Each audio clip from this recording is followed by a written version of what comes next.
se realizar o trabalho como um sacrifício a Vishnu.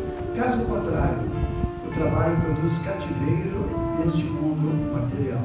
Portanto, ó filho de Kunti, executa teus deveres prescritos para a satisfação dele, e desta forma sempre permanecerás livre do cativeiro. Então, estamos aqui diante de um tema dos mais importantes da Bhagavad Gita. Sabem que todo esse diálogo entre Krishna e seu discípulo guerreiro gira em torno exatamente dessa questão. Como nós podemos agir de forma que nós não teremos que enfrentar as reações kármicas. O guerreiro Arjuna, ele representa o nosso papel de uma pessoa confusa, uma pessoa assim, iludida, e na condição iludida dele, ele acreditava que se ele realmente participasse de uma batalha, se ele lutasse, se ele agisse, ele estaria assim, acarretando o karma e atraindo o sofrimento para si. E Krishna explicou para ele que é exatamente o contrário. Se você cruzar os braços, não fizer nada, aí que você vai pagar karma. Porque muitas vezes, o fato de não agir é que é exatamente a atividade, ou melhor, é a escolha completamente assim, contrária aos princípios. Então nós temos que agir. Isso porque também ninguém consegue se livrar da sua própria natureza. No caso de Arjuna, ele era um guerreiro. E como guerreiro, ele foi treinado para usar a sua natureza para proteger o que a gente chama de Dharma, que são as leis espirituais, né? E se ele, do ponto de vista pessoal dele, não lutar, abandonar tudo, ir para a floresta e ficar meditando, podia ser uma opção muito boa.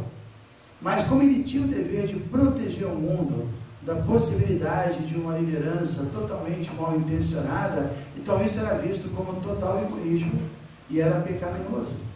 Porque imagine, se ele poderia ajudar a proteger o mundo, mas estava preocupado consigo mesmo, isso não é uma visão assim interessante, né? Agora me lembrei nos últimos meses, aconteceu em algumas vezes viajando, as pessoas me apresentando, olha, Chandramukha Swami, ele é um monge, Vaishnava, há já não sei quantos anos. Eu parava para pensar, eu sou monge, eu pensava. Porque eu lembrava de Prabhupada, né? Eu não vejo nem Prabhupada como monge, eu vejo ele como um general, um grande general mesmo, e vejo um devoto de Krishna como um guerreiro, não como um monge que se preocupa com uma vida tranquila, pacífica, pensando na sua própria purificação, Não, a gente tem que ir além disso, né? Existe uma grande batalha aí, o mundo está num momento que precisa de guerreiros espirituais que se posicionem, que consigam defender o mundo, porque se a gente for ver, existe uma quantidade enorme de pessoas muito bem intencionadas, porém muito mal orientadas, e que estão fazendo coisas terríveis, e que estão se prejudicando muito, e muitas vezes falta simplesmente uma boa associação, alguém chegar e assim, dar uma associação espiritual, dar uma amizade espiritual, compartilhar experiências espirituais. Então é uma batalha isso, todo mundo sabe disso. É muito comum, por exemplo, um jovenzinho, geralmente uma pessoa nova, começa a ler nossos livros e gosta e fala, legal, acho que eu vou de repente seguir alguma coisa, já sei, eu acho que eu concordo com a ideia da não violência, eu vou me tornar vegetariano, eu vou deixar de lado a carne. Aí chega em casa e dá essa notícia, aí começa uma guerra. Os pais já começam como assim, né? E já vão atrás de nutricionista e toda uma batalha, ou qualquer outra coisa. Me lembro de um psicólogo amigo nosso, que também me ligou, dizendo, poxa Maharaj, eu estou meio triste aí, porque meu telefone, ninguém mais me liga, parou de tocar, né? Eu falei, o que aconteceu? Quebrou seu aparelho? Ele falou, não, eu parei de beber, ninguém me liga mais. É uma guerra. Se você quiser vida espiritual, pode se preparar, que você vai estar declarando guerra. É uma guerra não contra ninguém, mas é uma guerra interna. E todo esse diálogo gira em torno de uma batalha e tem essa simbologia da luta interior que nós temos que travar, caso nós realmente queiramos vida espiritual. E Cristo deixou bem claro para Júnior que ele só venceria aquela batalha assim, externa, né, com os curos e toda aquela luta mesmo de fato, se primeiro ele se vencesse a si mesmo, seus inimigos internos, que Cristo disse que são 3: Kama com K, não é Kama com C, mas quase a mesma coisa, Krodha e Lobha. Kama é a luxúria. Ontem falamos um pouco da luxúria, dos desejos egoístas, né? Assim, esse egoísmo, essa coisa de você querer uma autossatisfação a qualquer preço. Krodha, que é a ira, não só a ira, a palavra Krodha às vezes é traduzido como ira e curiosamente às vezes é traduzido como frustração. Por quê? Quando a luxúria não é satisfeita, nós ficamos irados. Ou ficamos frustrados quando ela é satisfeita, mas não resolve o problema. Apesar de eu ter me rendido à luxúria, eu fiz o que eu pude e ainda sinto o mesmo vazio. Você sente uma frustração. Isso é Krodha. E finalmente Lobha, que é a cobiça. São 3, segundo Cristo no Bhagavad Gita, são os 3 portões que nos conduzem ao inferno mental. Uma pessoa que deixa esses inimigos residirem dentro dele, que convida, né, esses inimigos, ela vai viver um inferno mental. A mente dela vai ficar o tempo todo agitada e ela nunca vai encontrar tranquilidade interna, satisfação. No capítulo 3, desse mesmo capítulo, quando Krishna fala da luxúria, que é essa busca insaciável de você satisfazer os sentidos, ele diz que a ideia de encontrar a paz, de encontrar a felicidade, satisfazendo os desejos que a mente produz, isso é comparado à ideia de você tentar apagar uma fogueira jogando gasolina na fogueira. Se você jogar gasolina no fogo, o que vai acontecer? O fogo só vai aumentar, você está alimentando o fogo. Então a ideia é que eu tenho esses desejos, então eu vou satisfazê-los e depois eu fico tranquilo e aí eu vou cantar Hare Krishna, eu vou ter vida espiritual. Isso chama-se Maya, ilusão. Não é verdade. Você vai satisfazer esses desejos e a mente vai produzir mais uma variedade enorme e assim a gente vai ficar correndo atrás dos nossos desejos a vida inteira. E uma pessoa que age dessa forma, no Bhagavad Gita, coloca ela na categoria de Mudha, uma pessoa tola. Por quê? Ela não vai se satisfazer, ela não está realmente agindo para obter aquele prazer que ela tanto busca, é uma ilusão. E a palavra muda, curioso, ela também é traduzida como asno. E o exemplo que é dado nas escrituras é muito simples. Você pega o asno e você coloca uma cenoura pendurada na frente dele. E ele fica o dia inteiro atrás da cenoura. Só que à medida que ele se move, né, a cenoura se move. E o dono do asno, o que ele faz? Ele bota 2 balaios e enche de pedra, e o asno fica o dia inteiro atrás da cenoura, mas na verdade ele está carregando pedra. Só que o proprietário do asno, no final do dia, tira a cenoura e dá para ele, e ele fala, consegui. Eu, através do meu esforço, consegui essa cenoura. Eu sou uma pessoa brilhante, né? Está sendo enganada a cada dia. Então a gente acredita que a causa, acredita que nossas articulações, as nossas manobras estão trazendo alguma satisfação, mas na verdade o verdadeiro eu que está ali dentro não ganha nada com essa cenoura. Está lá abandonado, está esquecido e simplesmente o ego é que está mandando, está dando as regras do jogo. Por isso aqui que Krishna está dizendo, está trazendo, né, esse conceito que a palavra Jagya está traduzida aqui como sacrifício, que às vezes essa palavra sacrifício a gente já tem uma base cristã, não é? De repente a gente entende como uma coisa um pouco penosa, uma coisa um pouco dolorosa, mas a palavra sacrifício não significa isso. Significa você sacralizar ou tornar sagrado as suas ações, o seu trabalho, o seu ofício. Você conseguir espiritualizar as suas atividades. Por isso está sendo dito aqui, Jagya Artha, o propósito das nossas ações deve sempre ser questionado. Por que eu estou agindo dessa maneira? O que eu quero com isso? Logo aqui, em alguns versos na frente, o nosso mestre espiritual, ele diz que a maneira de um devoto agir e de um não devoto é a mesma coisa. Estão fazendo a mesma coisa, mas a consciência é diferente, né? Por exemplo, aqui, nós estamos aqui trabalhando, fazendo esse projeto, trabalho intenso para manter toda essa grama, né? Para conseguir manter os jardins, a manutenção aqui é um lugar muito úmido, todo ano você tem que raspar, você tem que pintar, e tem contas, é um trabalho como qualquer um, trabalho muito até intenso, mas o tempo todo a gente agradar quem? Krishna. E não só agradar Krishna, mas agradar a todo mundo, porque todo mundo é uma parte de Krishna.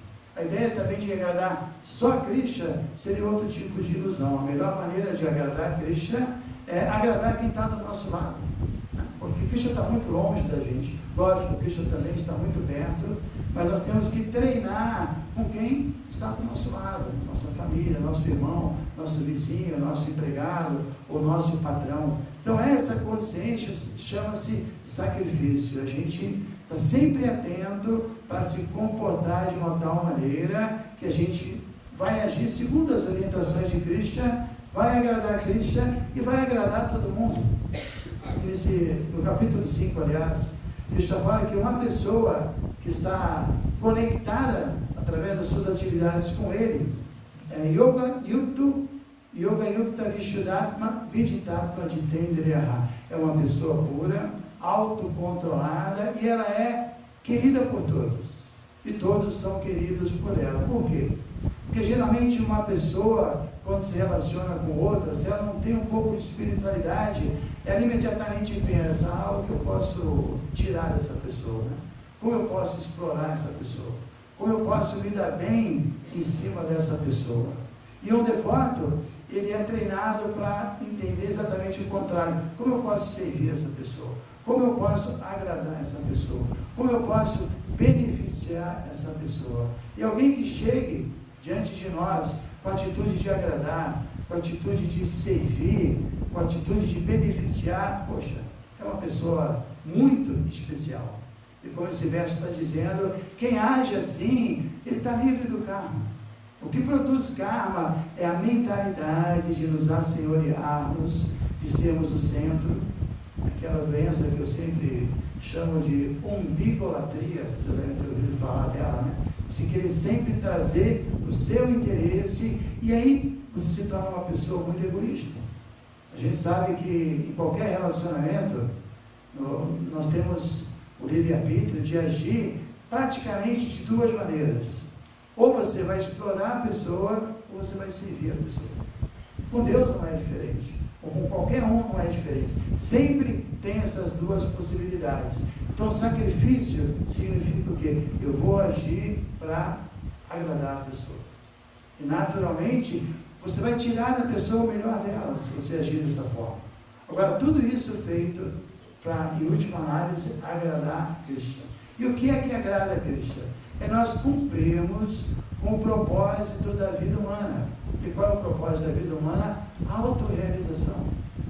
Não é passar por aqui simplesmente assim a passeio e pegar tudo que a gente puder, desfrutar do máximo e não progredir espiritualmente.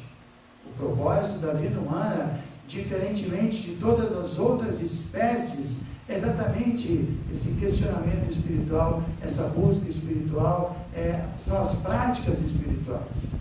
O nosso Guru sempre mencionava que a diferença entre o animal e o ser humano é exatamente a religiosidade, a espiritualidade, né? O animal não tem capacidade de se aprofundar espiritualmente. Ele pode receber um benefício do ser humano estando na casa de alguém que toca mantra, que come uma comidinha oferecida a Cristo, como esses marrecos, né, que estão aqui. Imagine, eles estão aqui ouvindo mantra, comendo praçada no lugar sagrado, e na primavera fazem sexo uma média de 30 vezes por dia e nem pagam diária, ainda ganham comidinha na hora, tem uma vida excelente. Então eles estão sendo beneficiados, mas pela misericórdia, né, dos devotos. Um animal não pode escolher, eu nasci com uma natureza carnívora, mas acho que eu vou estar navegando, eu vou mudar meu cardápio. Não consegue. O animal, ele não tem o quê? Livre-arbítrio. O animal não tem escolha, ele tem instinto. Ele simplesmente vai seguir seu instinto e pelo próprio arranjo da natureza, ele vai evoluindo, até chegar na vida humana. Quando chegou na vida humana, aí ele recupera livre-arbítrio. E aí ele pode escolher como agir, com qual interesse, se ele vai cultivar o seu lado espiritual, divino, ou se ele vai vacilar e cair para o lado perverso. Ele tem a possibilidade de fazer escolhas o tempo todo.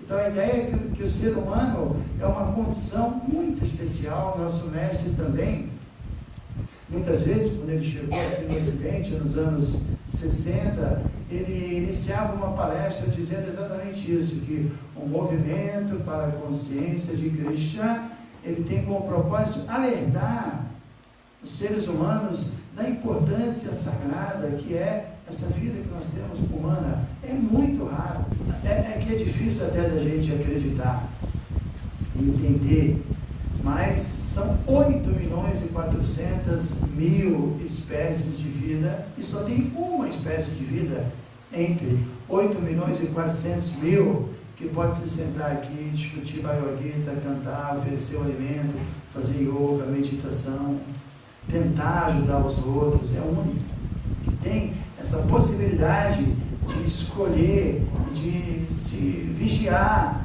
de agir de uma forma espiritual. Então ele dizia, isso é muito raro, nós temos que valorizar. A natureza material produz 8.400.000 espécies, ela seria como uma locadora de automóveis, né? Uma locadora com vários veículos, e agora nós pegamos o melhor veículo, uma Ferrari, um Lamborghini, não importa, um carrão. Nós estamos com esse veículo que nós temos olhos, que podemos ver Deus em tudo, perceber o milagre da natureza em cada detalhezinho que a gente parar para olhar. Nós temos ouvidos para ouvir o nome de Deus, uma língua para vibrar o som espiritual. Nós podemos trabalhar, oferecer o alimento, fazer amizades que vão nos ajudar no despertar. Isso é algo maravilhoso. São seres divinos, né? Então, esse veículo é perfeito para a autorrealização. E quando nós usamos essa condição, esse prêmio, esse presente, de forma a agradar a Deus, tentando nos autorrealizar, aí nós estamos completamente livres da lei do karma. Rupa Goswami, que é um mestre muito famoso na Índia, tem vários livros, ele fala sobre essa liberação, que essa liberação pode ser obtida em vida. Nós podemos estar aqui agora e estamos completamente liberados. Ele diz, Kamana Manasa Gira Nikilashu Apriyavastasu Jiva Mukta Saudyate Iha Yasya Harendase Iha. Se você, mesmo nesse mundo, mesmo dentro de um corpo, Harendase, servir a Deus, Kamana, com seu trabalho, Manasa, com seus pensamentos, Gira, com suas palavras, e Kilashu, em qualquer circunstância, Avastasu, em qualquer lugar, Jiva Mukta Saudyate, você é uma alma liberada aqui e agora. Eu me lembro quando eu estive no Jô Soares, o João estava comigo, teve um momento que eu falei, nós não somos o corpo, somos a alma, e o corpo é um veículo, e aí ele falou, poxa, tem um problema, né? Está dentro de um corpo, que está ali lacrado. Eu falei, não, o problema não é você ter um corpo, o problema é o que você está fazendo com o corpo. Não é um problema ter um corpo, é um problema você ter um veículo? Não, mas se você é embriagado, com essas leis de trânsito, é irresponsável, melhor não ter um carro. Ok? Porque você pode não apenas se matar, mas matar outras pessoas, né? Mas se você sabe dirigir, é cuidadoso, conhece as regras, poxa, é muito bom ter um veículo. Então nós temos esse veículo, a vida humana, e através de ajustes muito pequenos, nem são ajustes difíceis, ajustes simples, um ajuste na alimentação, um ajuste nas amizades, né? Um ajuste naquilo que a gente lê, que a gente assiste, pequenos ajustes, a gente vai conseguir resultados enormes. Isso chama-se Bhakti Yoga. Rishikena Rishikesha Sevanam Bhakti Rudyate. Simplesmente pegar os nossos sentidos e usar na vida espiritual. Existe um verso muito interessante que diz que o nome de Krishna, a forma de Krishna, né, ou o alimento, ou a filosofia, tudo isso é muito difícil de assimilar para uma pessoa que não tem o cuidado de controlar seus sentidos. Uma pessoa que solta os seus sentidos e permite que eles entrem em contato com qualquer coisa impura. Esse mesmo verso diz o seguinte: veja uma pessoa assim, que tem essa dificuldade, se ela começar a controlar apenas um dos sentidos, a língua, naturalmente, gradualmente, ele vai conseguir perceber Deus em tudo. E por que a língua? Porque de todos os sentidos, a língua é o mais difícil de controlar, porque ela tem uma função dupla. Você vibra som, você fala e você degusta. Então o verso diz que se você se você começar sua vida espiritual com a língua, ajustar o que você come, comer um alimento puro, oferecer a Deus, ter gratidão, né, pelo que você recebe, e ao mesmo tempo vibrar o nome transcendental de Deus, simplesmente por começar a se alimentar corretamente e cantar o santo nome, Swayam Eva Spuratadaha. A natureza espiritual das coisas vão irromper. E você vai começar a perceber que realmente tudo é uma manifestação divina. E por outro lado, se nós não cuidarmos da nossa alimentação e daquilo que nós falamos, né, isso vai ser impossível. Nós estaremos embotados, nossa consciência vai estar cheia de entulhos e a gente não vai ter a sensibilidade, as células do cérebro refinadas para perceber a consciência espiritual, a consciência de Deus. Então, o sacrifício não é nada doloroso. Um exemplo de sacrifício que as Escrituras dizem, para essa era, o sacrifício prescrito chama-se Sankirtana Yajna, que é o canto. Kirtana é o canto do nome de Deus. Esse é o sacrifício. A gente tem feito aqui o sacrifício, né? Hoje mesmo eu estava agora ali conversando e estava com muita dor de cabeça. Eu cheguei aqui e a galera pulando, acabou a dor de cabeça na hora. Esse sacrifício é tão auspicioso que realmente purifica. Aí vi vocês correndo para cá, correndo para lá. A gente fez na virada uma apresentação de mantas e tudo isso é sacrifício, mas vamos combinar. Tem um sacrifício esperando a gente ali no restaurante, que é comer praçada, é sacrifício. A gente cozinha, prepara o alimento, não prova, a gente não fez para o nosso desfrute. Depois de pronto, a gente oferece sacrifício a Krishna. O conceito que a gente tem de sacrifício qual é? Você oferece, você sacrificou, você dançou. Mas essa não é a ideia. Você oferece, você sacrificou e aquilo volta totalmente uma qualidade superior. E também estudar esses livros, especialmente esse livro do Bhagavad Gita, ele é considerado o sacrifício da inteligência. Jnana Yajna. No finalzinho, porque o Bhagavad Gita, o diálogo, ele é falado por um secretário chamado Sanjaya, secretário de Dhritarashtra. Esse grande rei Dhritarashtra pergunta o que aconteceu entre os Pandavas e os Kurus, e esse Sanjaya então vai escrevendo. Aí no final, esse Sanjaya ele fica em êxtase, ele fica totalmente iluminado com esse diálogo. Ele fala: quem estudar essa conversa sagrada pratica o sacrifício da inteligência. E no mínimo, ele vai para os planetas celestiais viver onde, numa maior qualidade de vida possível, só por ler Bhagavad Gita. Esse é o maior sacrifício, estudar essa literatura. E aí, quando você oferece a sua inteligência em sacrifício para o Bhagavad Gita, você não perde a sua inteligência. Como passado, se você oferece alimento, o alimento volta mais saboroso. Se oferece a sua inteligência, estudando o Bhagavad Gita, ela volta muito mais saborosa, muito mais aguçada, muito mais refinada, e ela se torna um instrumento maravilhoso, que vai nos ajudar o tempo todo. Assim, o conhecimento é considerado uma esposa casta e maravilhosa, que acompanha assim, o praticante durante a sua jornada, o tempo todo. Conhecimento, não há nada na Higyamena Satrisham Pavitram Ihavidyate. Krishna diz, nada pode ser comparado ao conhecimento transcendental. Nesse mundo, nada se compara, porque o conhecimento não é desse mundo. Não é um conhecimento que nós obtivemos através de um esforço intelectual, sensorial, não. É algo que você recebe, é algo divino. Krishna vem do mundo espiritual e traz consigo informações e as distribui, coisas que nós não queríamos entender, se nós simplesmente nos esforçarmos. Ele vem e entrega para a gente. Está aqui, ó.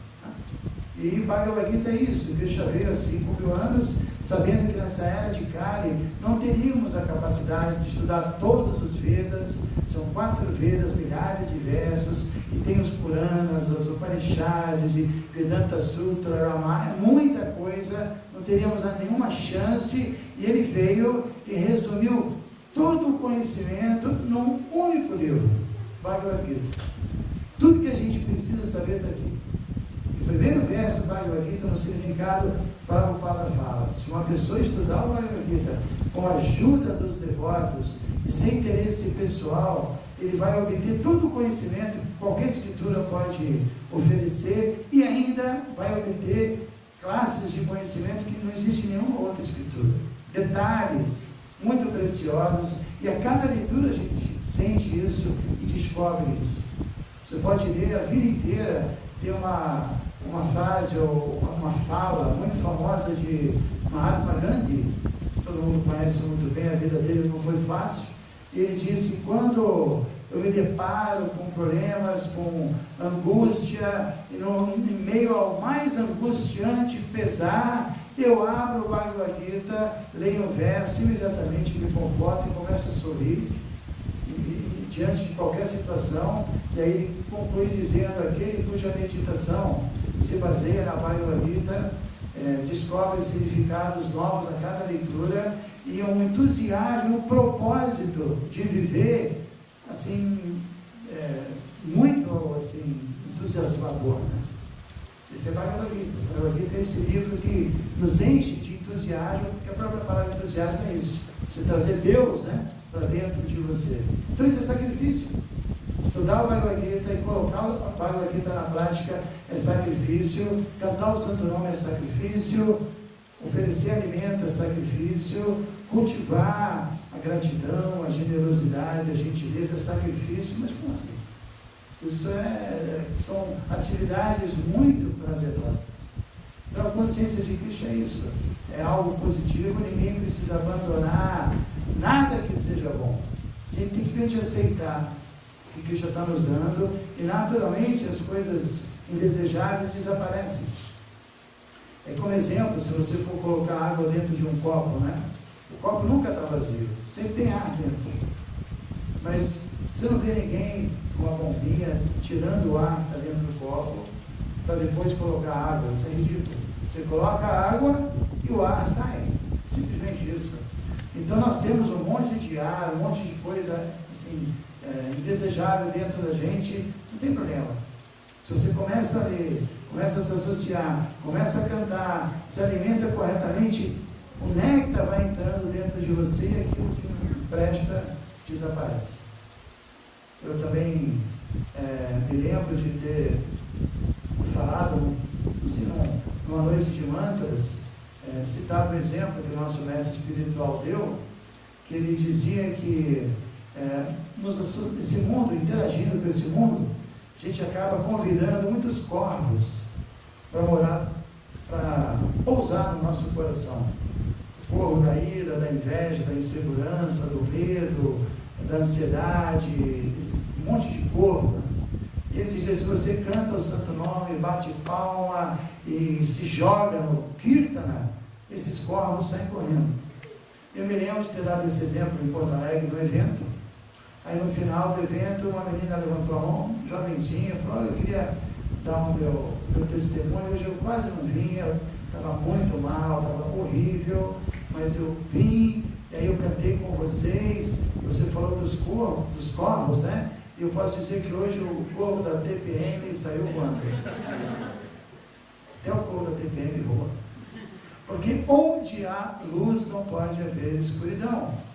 Se a gente não coloca luz, os corvos vão vir. Mas se tem luz, o corvo não vai vir. Né? As corujas e sei lá o que. Tem animais seres que querem a escuridão.